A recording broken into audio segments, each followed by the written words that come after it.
Hello guys, in this tutorial you will learn how you can use the ChatGPT-5 Thinking feature in ChatGPT to get more detailed and more thorough answers provided to you by ChatGPT in your chats and conversations.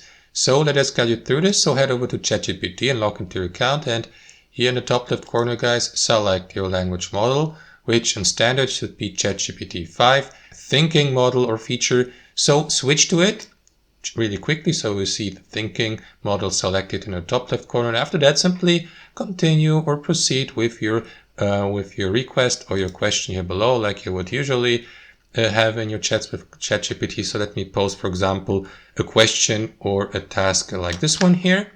After that, press enter or click on that button here to send the request and let ChatGPT react to it using the ChatGPT-5 Thinking model.